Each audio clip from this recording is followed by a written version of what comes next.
right. Now, I am not an attorney. I hope most of you aren't attorneys. But it's part of an attorney's, especially a county attorney's, responsibility to explain complex ideas in a way that we, the electorate, understand. So this is our question. How do you plan to reduce felon and misdemeanor recidivism in the county? The order that we're going to be answering that question is going to be Jeff, Adam, David. We have to start by holding them accountable. That's how you reduce recidivism. You don't undercharge, but you hold them accountable.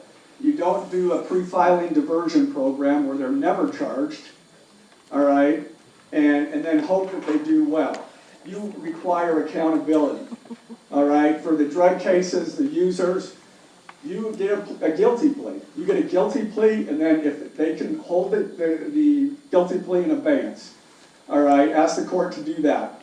And then from there, if they comply, if they go through drug rehab and so forth, and stay clean, then it's dismissed. If not, you go straight to sentencing. We charge what the evidence supports, and that is not happening. There is no charging with respect to law enforcement if they're assaulted or interfering with arrest. I've talked to law enforcement, that's not happening. If you want to reduce recidivism, you hold the criminals accountable.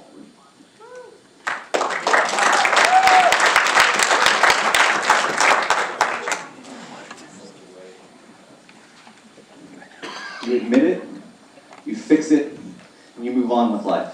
That's why I teach my kids a principle that works for everyone. And Jeff is right, we are not holding people accountable in this county right now. We are consistently undercharging and refusing to enhance repeat offenders. You've seen the news article, felony filings are down by half. That's what's going on. To hold people accountable, you must start by figuring out the crime that they did and charge appropriately. But then you individualize. You have to have the wisdom from being on the ground and understanding every program out there available and using the ones that help an individual not recidivate. You find the one that helps them get over their issues, whether that's drugs or mental health or just making stupid life choices. There are incredible programs out there that I know about because I'm doing this job and I'm in the courtroom every day.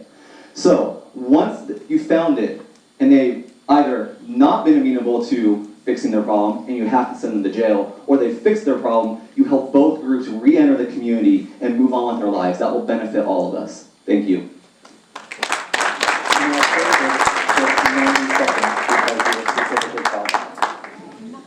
Twice, don't I get 120? No.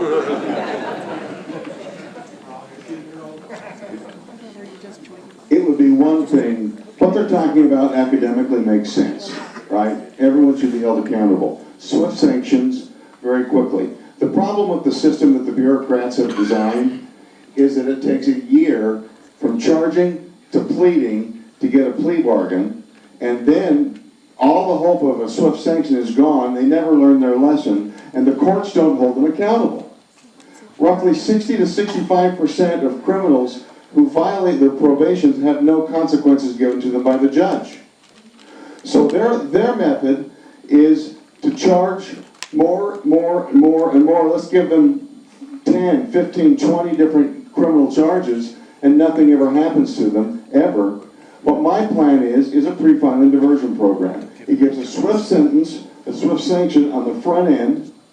You commit an offense on Friday, we're at your front step on Tuesday, we're giving you a swift sentence that week. And if you complete it and do so faithfully, then we don't make you a criminal. So that when you are later in life, you can get a job, you can get a house, you can have a life. It's about understanding that our punishments should be to change behavior and should be redemptive in nature, not punitive in nature. Because most of these people are nonviolent people, and that's what I'm doing. And by the way, all three members of the county commission agreed with this, funded $5 million for this program because they also agree with this program.